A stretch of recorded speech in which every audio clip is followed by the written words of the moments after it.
I want the people of America to be able to work less for the government and more for themselves. It's a wonderful time to be alive. Let us be shy no longer. Mercury Radio Arts. We'll be the king, we will be the king, we will be. We'll be the king, we will be the king, we will be. Things are going back in a very healthy direction. We will be, we will be, we will be. We will be. Entertainment, enlightenment. We will. This is the Glenn Beck Program. We just had a disturbing call from Larry a little while ago, and it's frustrating when people refuse to deal in facts, and all they do is blame somebody else or say, well, it's your guy. That's what I find the most frustrating with the Republican atmosphere right now is I don't want to hear about the other guy. Tell me about you. What are you going to do? Stop tearing the other guy down. I'll make the decision on the other guy. I want to know what you're going to do, because that's really what this is all about, is what are you going to do? And by tearing each other apart like this, the candidates, it makes you not like any of them. And it makes you hate the system. Tell me about you. Barack Obama is a danger to our Constitution and our country. And when Larry called, he wants to talk about how we lie about his spending and his budget. Okay. And how George Bush is responsible for the 2009 budget. Okay, whatever.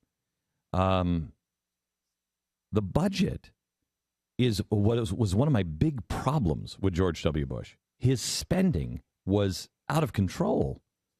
And I was the one on CNN. I was getting yelled at by the Republicans. You're talking down the economy. Yeah.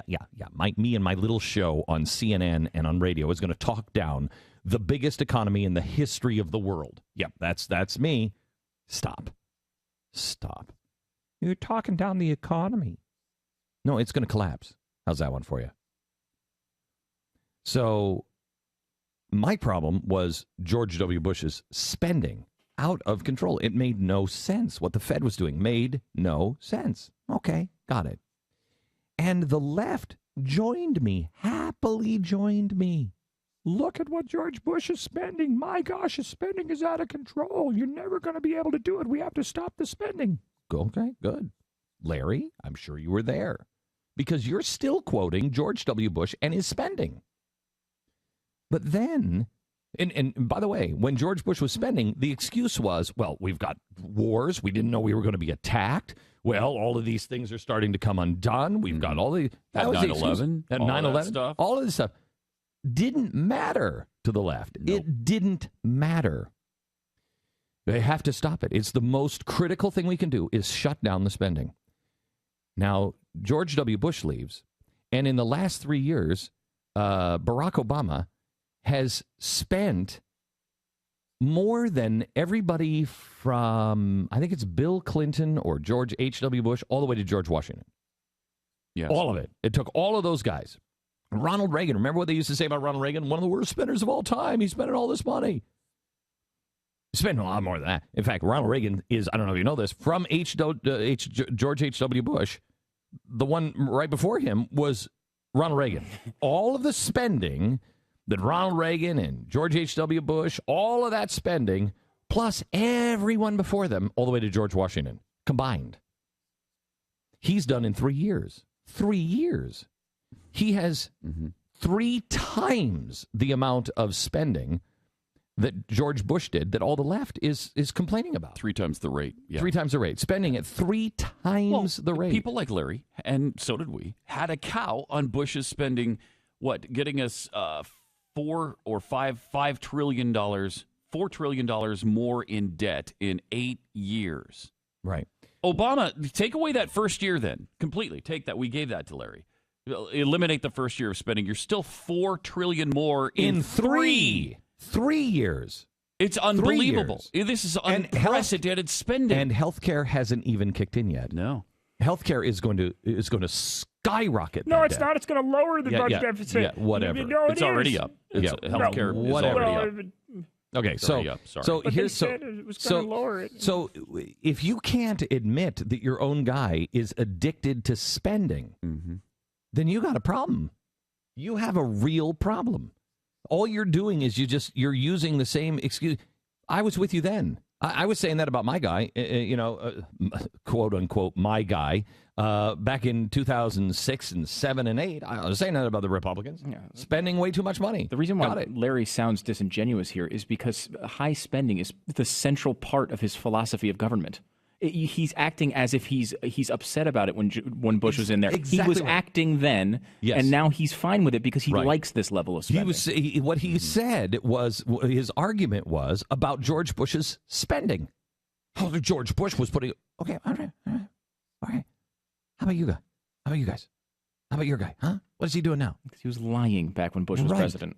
Right. He really obviously was not bothered by his spending then. He might not like what they spend it on. Right. But he didn't care about that level of He didn't spending. care He was about lying. Didn't care about it. So now we're sitting in a situation. See, if Barack Obama, and we play those 4 cuts again if you can. We play these 4 cuts for you. Here's Barack Obama saying his stuff doesn't work. It's not working. If I don't have this done in 3 years, then there's going to be a one-term proposition. But I'll be honest, the programs that we put forward haven't worked at the scale that we hoped. There's so many people who simply don't think they're better off than they were 4 years ago. How do you convince them that they are? Well, I don't think they're better off than they were 4 years ago. Shovel-ready was not as shovel-ready as we expected. Okay. So let me just start on that one. And we just did this at the top of the hour, but I want to make sure that everybody understands that there is an internal memo from the White House. Do you have the actual internal memo? I do. Give the exact wording. This is from the White House. They're basically saying in 2 years we can only spend $225 billion worth of projects, and we're not even sure that those will even do good. This is their own internal advice, saying this stimulus bill is not going to work because we don't believe we can spend, and this is even an optimistic number, $225 billion. Well, so you knew that there weren't shovel-ready projects. You knew, your own people advised you that's not going to. This is anything over 225 is a reckless amount of spending because we can't put it together. Watch. Quote, it is important to recognize that we can only generate about $225 billion of actual spending on priority investments over the next 2 years. And this is after making what some might argue are optimistic assumptions about the scale of investments in areas like health IT that are feasible over this period. Goes on to say, moreover, there is a tension between the need to spend the money quickly and the desire to spend the money wisely. Okay, that's his own people in a leaked memo. Now, why is that? Why did that have to be leaked? Because obviously they don't want you to know that. Now, did you even know that? Where's the press on that one? Okay. So he said at the very beginning, if I can't get this done in 3 years, then I can't do it, which implies that he believes in his plan. Now, he says we're going to spend just outrageous sums of money because that will stimulate the economy. That's his plan. That's his plan. He's gotten everything through that he wanted. Everything he wanted, he's got it. He then says, my programs didn't work on the scale that we hoped. So now you have to ask yourself as an intelligent human being, is he going to then say, wow, spending more than $225 billion, we've spent all of this money and it didn't work. And, maybe I should have listened to the internal memo there. It didn't work on the scale. So is his solution to spend more money or less money? Because an intelligent person would say, okay, you just spent an ungodly sum of money. You just threw everything into it. You spent more money because, remember, It's not just the Obama administration that's doing this. The Fed is also making all this money cheap. So all this money is being thrown into the banking system as well. You've got two balance sheets going on here. You've got what's actually going through Congress, and then you have the Fed just doing it too. None of that is working at the scale. Their idea, and remember, you were against this in the beginning when George Bush was doing it, their idea is spend even more. If you are honest, you had a problem with George Bush's spending. I don't care if you're Republican, Democrat, Independent. You had a problem with the spending levels of George W. Bush. Why? Because you understand your own home. You understand you can't just keep racking up the credit cards. Everybody's alarm bells have been going off in the last 5, 6, 7, 8 years. Everybody's alarm bells have gone off on spending. And if you don't believe me, listen to the speeches that Barack Obama was giving before he took office. You can't continue this reckless amount of spending. That was him. So now you've just increased it at a faster rate, 3 times faster rate.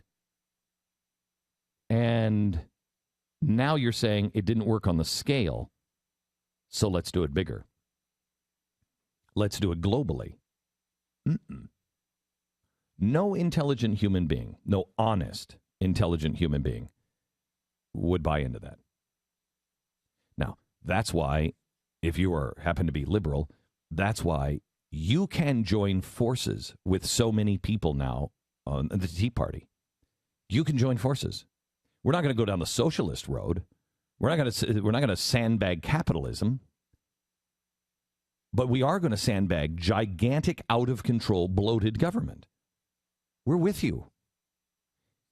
If you're honest, you hated it under George W. Bush, and so did most of us. We hate it under Barack Obama because it's 3 times as fast. That's a problem. Join us. Join us. Together. I mean, that's why Mitt Romney is not rocketing to the top. We feel the same way about Mitt Romney. Like, yeah, big government guy. He's not gonna fundamentally change things. Newt Gingrich. He wants to increase the size of the State Department by 50%. Not my words. I mean, you don't believe me? This is one of the most incredible statements I have ever heard from any candidate on the right. And we have to rethink the State Department. And I've said we have to increase its size by probably 50%. That's a stunning. Why isn't somebody putting a commercial out with that? That's stunning. Increase the size of the State Department by 50%. Mm-hmm. Holy cow. Okay, so we're with you. We're with you. You don't like those guys? Most conservatives don't either. We're trying. We're trying. But we have to have honest partners. We can tell you, and this has to happen with the Tea Party and the Republicans inside themselves. You cannot say you're for these principles and then not admit that your own candidate has these tendencies and these problems. You have to be able to say to each other, this guy sucks on this, but he's better on this and this and this. I mean, in the end, I'll vote for Mitt Romney. In the end, if he's the candidate, I'll vote for him. You know why? Because he's not going to turn the boat around, but at least slow it down. Because our problem, if you know anything about finance, if you know anything about what the Fed is doing, and they're printing this money, they're digitizing this money, the reason why they say that it's not a problem is because of one word, and it is the key to the Obama administration and the key to our destruction and the key to hyperinflation. The Fed says they can digitize all this money because it's zero velocity. There is no velocity. It means it's coming out of the Treasury and it's going into the banks, and it's sitting at the banks. You know when they say, oh, the banks won't loan. Yeah, well, the Fed doesn't want them to, because that adds velocity, and then comes inflation and hyperinflation. They want it to not have any velocity.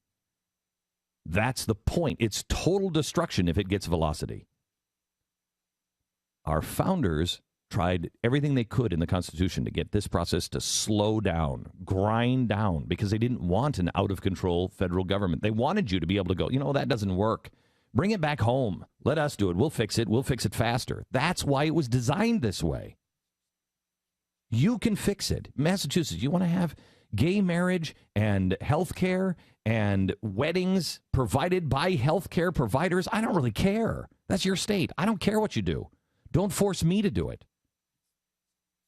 I believe you. If you've come up with a better idea in Massachusetts, the people here in Texas will see it and go, that's a really good idea, and we'll do it.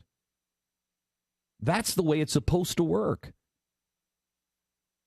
Not bigger, better. We can have an honest conversation, but we have to be honest about our own candidates. Look in the end, who's the best one out of these losers, and choose. But you're never going to be able to get to the truth. You're never going to be able to get to a solution unless it's an honest conversation. And there are going to be things that we hate about our own candidates. Fess up.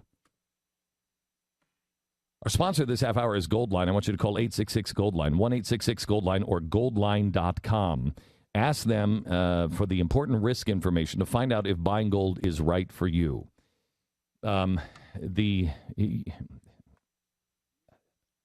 You have China buying gold at, I think, 450 tons recently. 450 tons of gold. They said, and I'm quoting there, like the Bank of China, the currency is over. You have to have hard currency, gold. That's the Bank of China. And they're buying all of our stuff. Right. India is now starting to use the rupee to trade for oil. That's a really bad sign because oil is traded in U.S. dollars because it's the gold standard. Now India is the first one to jump out. Russia and China are trading in their money as well instead of U.S. dollars. It means that people are getting out of U.S. dollars. There's a story yesterday that shows that looks like we are going to be downgraded again. Our credit rating downgraded again. What do you think that's going to do to the value of the dollar? Please, I beg of you, please. Diversify. Have 30 days of cash at home. Have things that have intrinsic value: gold, silver, diamonds, food, sugar, whatever it is. Find out what's right for you, but please don't have everything sitting in a bank in your 401k. Consider gold being part of your portfolio. Call 1-866-GOLDLINE, 1-866-GOLDLINE or goldline.com.